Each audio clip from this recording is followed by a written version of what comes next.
అండి, నోట్లో వేసుకోగానే కరిగిపోతాయి. ఎంతో క్రంచీగా ఉండే గ్యారెలను ఇలా ప్రిపేర్ చేసుకోండి. పౌడర్ వచ్చేసి రేషన్ బియ్యంతో ప్రిపేర్ చేసుకున్న రైస్ ఫ్లోర్ని మనం యూజ్ చేస్తున్నాము. 2 గిన్నెల రైస్ ఫ్లోర్ తీసుకోవాలండి. ఇదే గిన్నెతో మనం వాటర్ని కూడా కొలుచుకోవాలి. స్టవ్ మీద గిన్నె పెట్టుకొని 2 గిన్నెల బియ్యం పిండికి గిన్నెన్నర వాటర్ని యాడ్ చేసుకోవాలి. వాటర్ అనేది 2 గిన్నెలకి గిన్నెన్నర పర్ఫెక్ట్గా సరిపోతాయండి. ముందుగా 2 గంటల ముందు శనగపప్పుని నానబెట్టుకొని పక్కన పెట్టుకోవాలి. నానబెట్టుకున్న శనగపప్పును వాటర్లో వేయండి. జీలకర్రను కూడా యాడ్ చేసుకోవాలి. కలిమాకును కూడా వేసుకోవాలి. కొత్తిమీరను కూడా ఈ వాటర్లో వేయండి. నువ్వులు అనేది ఎక్కువగా వేసుకుంటే మనకు గారెలు అనేది చాలా టేస్టీగా ఉంటాయండి. పచ్చిమిర్చి పేస్టు, అల్లం వెల్లిగడ్డ పేస్టు, నువ్వులను యాడ్ చేసుకోవాలి. మీకు ఇష్టం ఉంటే ఫుడ్ కలర్ని కూడా వేసుకోండి, వద్దనుకుంటే స్కిప్ చేయండి. నువ్వులు అనేవి ఎక్కువగా వేసుకోండి. పల్లీల పౌడర్ కూడా వేసుకోవచ్చు, కచ్చా పచ్చగా దంచుకున్న పల్లీల పౌడరు. నేనైతే ఇక్కడ ఏం యూజ్ చేయట్లేదు. ఉప్పు కారం అనేది మన టేస్ట్కి తగ్గట్టుగా వేసుకోండి. ఈ వాటర్ని అంతా ఒక 2 పొంగులు వచ్చేంత వరకు స్టవ్ను హై ఫ్లేమ్లో పెట్టుకొని వాటర్ని బాగా మరిగించుకోవాలి. ముందుగా కొలిచి పక్కన పెట్టుకున్న పౌడర్ని మనం ఈ వాటర్లో వేసుకోవాలండి. వాటర్ అనేది కొద్దిసేపు మరిగిన తర్వాత 2 గిన్నెల పౌడర్ని తీసుకున్నాం కదా, గిన్నెకి 1 స్పూన్ చొప్పున ఆయిల్ని యాడ్ చేసుకోవాలి. ఇక్కడ 2 గిన్నెలకి 2 స్పూన్ల ఆయిల్ని వేసుకున్నాను. మీరు ఒక 4 గిన్నెల పౌడర్ తీసుకుంటే 4 స్పూన్ల ఆయిల్ని వేసుకోండి. ఇలా ఆయిల్ వేసుకోవడం వల్ల మనకు గ్యారెల్ చేసిన తర్వాత ఒకదానికొకటి అస్సలు అతుక్కోవండి, చాలా పర్ఫెక్ట్గా వస్తాయి.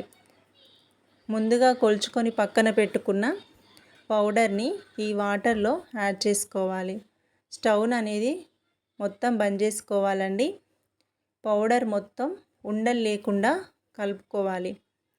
మీకు ఈ రెసిపీ నచ్చినట్లయితే తప్పకుండా సబ్స్క్రైబ్ చేసుకోండి మన ఛానల్ని. పౌడర్ అనేది ఇలా ఉండలుగా ఉండకూడదండి, ఇలా పౌడర్లా రావాలి. ఒకవేళ బాగా గట్టిగా అయిందనుకో పిండి కలిపిన తర్వాత మనం కొంచెం గోరువెచ్చని వాటర్ తీసుకొని కలుపుకుంటూ చేసుకోండి. పర్ఫెక్ట్గానే కొలతలు తీసుకుంటే అలా కాదండి.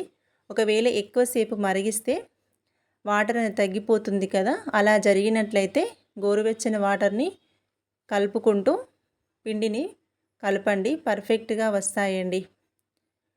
మీకు ఈ రెసిపీ నచ్చినట్లయితే తప్పకుండా సబ్స్క్రైబ్ చేసుకోండి. అన్నింటినీ ఇలానే కలుపుకోవాలండి. పిండి అయితే ఇక్కడ బాగా వేడివేడిగా ఉంది. మీరు కలుపుకున్న పిండిని ఎప్పటిదప్పుడే చేసుకోండి. అంతా పిండిని ఒకటేసారి కలపకండి, కొద్దిగా తీసుకుంటూ కలుపుకోండి. అలా అయితే వేడిగా ఉంటుంది, పర్ఫెక్ట్గా వస్తాయి. మనం ఇలా గ్యారెలు వత్తే మిషన్లో అటు ఇటు కవర్ కట్టుకొని ఒక్కసారి ఆయిల్ పూస్తే సరిపోతుందండి. ప్రతిసారి మనం ఆయిల్ అద్దకున్నా అంత పర్ఫెక్ట్గా వస్తాయండి. మీకు నచ్చిన సైజులో గ్యారెలను ఇలా ప్రిపేర్ చేసుకోండి. ఏ సైజులో ప్రిపేర్ చేసుకున్నా అంతే క్రంచీగా వస్తాయండి. అన్నింటినీ ఇలానే ప్రిపేర్ చేసుకోండి.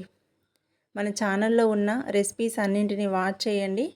మీకు నచ్చినట్లయితే తప్పకుండా షేర్ చేయండి, అలానే లైక్ చేయండి.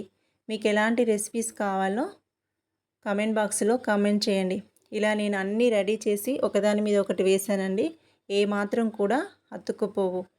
స్టవ్ మీద గిన్నె పెట్టుకొని ఆయిల్ పోసుకోండి. ఆయిల్ అనేది బాగా హీట్ ఎక్కాలండి. హీట్గా ఉంటేనే మనకు గ్యారెలు అనేవి మంచిగా కరకరలాడుతూ ఉంటాయండి. ఒక సైడు మంచిగా ఫ్రై అయిన తర్వాత ఇంకో సైడ్కి టర్న్ చేసుకోండి.